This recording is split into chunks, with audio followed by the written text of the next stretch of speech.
கண்டிப்பாக கோபால். குமரி மாவட்டத்தில் தொடர்ந்து பெய்த கனமழை காரணமாக முக்கிய அணைகளான பேச்சிப்பாறை மற்றும் பெருஞ்சாணி அணைகளில் இருந்து 10,000 கன அடி தண்ணீர் திறந்துவிடப்படுகிறது. இதனால் இந்த தண்ணீர் பரளியாறு மற்றும் கோதையாறு வழியாக தாமிரபரணி ஆற்றில் கலக்கிறது.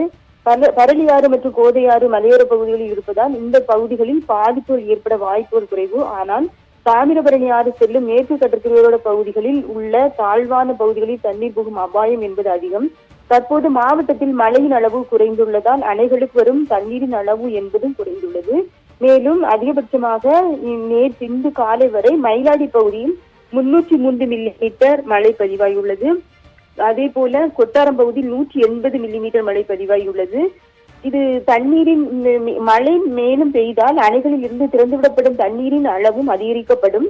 கடந்த ஓய்கி புயலின் போது குமரி மேற்கு மாவட்டத்தில் எந்தெந்த பகுதிகளில் அதிகமாக தண்ணீர் புகுந்தது என்பதை கண்டறிந்து அதிகாரிகள் அந்த பகுதிகளில் தீவிர கண்காணிப்பு நடத்தி வருகின்றனர். மேலும் அணைகளில் இருந்து உபநீர் திறப்பு அதிகரிக்கப்பட்டால் அந்த பகுதியில் தண்ணீர் புகுவதற்கு உள்ளாகவே அந்த பகுதிகளில் உள்ள மக்களை மீட்டு முகாம்களில் தங்க வைக்க குமரி மாவட்ட மேற்கு பகுதிகளில் 6 முகாம்கள் தயார் நிலையில் உள்ளன. ஏற்கனவே அப்பகுதி மக்களுக்கு வெள்ள அபாய எச்சரிக்கை விடுக்கப்பட்டுள்ளது குறிப்பிடத்தக்கது. அணைகள் திறக்கப்படும் என்ற அறிவிப்பு வெளியானதும் மேற்கு மாவட்டத்தை நோக்கி வர மீட்பு குழுவினரும் தயார் நிலையில் உள்ளதாக மாவட்ட நிர்வாகம் தரப்பிலும் தெரிவிக்கப்பட்டுள்ளது. கோபால், இப்போ இந்த தண்ணீருடைய அளவு பொறுத்து இன்னும் மேலும் திறந்து வர்றதுக்கு வாய்ப்பு இருக்குதுங்களா? இப்போ மேல அதிகரிக்கக்கூடிய வாய்ப்புகள் ஏதேனும் இருக்கா? தண்ணி இப்போ வரக்கூடிய வரத்து எப்படி இருக்கு?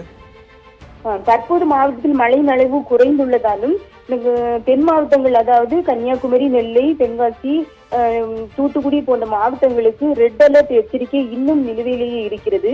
இதனால் ஒருவேளை மழை வந்தால் அணைகளில் இருந்து தண்ணீர் திறந்துவிடப்பட அளவும் அதிகரிக்கப்படும். அதற்கும் முன்னெச்சரிக்கை நடவடிக்கை எல்லாரும் தயார் நிலையில் உள்ளதாக மாவட்ட தரப்பில் தெரிவிக்கப்படுகிறது. கோபால், நன்றி விமலா. உங்களுடைய தற்போதைய விவரங்களுக்கு.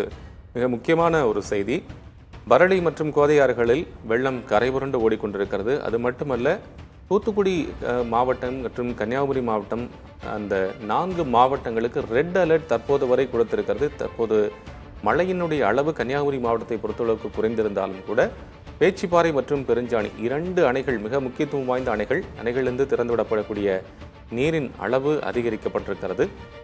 வரக்கூடிய தண்ணீருடைய அளவை பொறுத்து, நீர் வரத்தை பொறுத்து மேலும் நீர் திறப்பு அதிகரிக்கும் என்று எதிர்பார்க்கப்படுகிறது.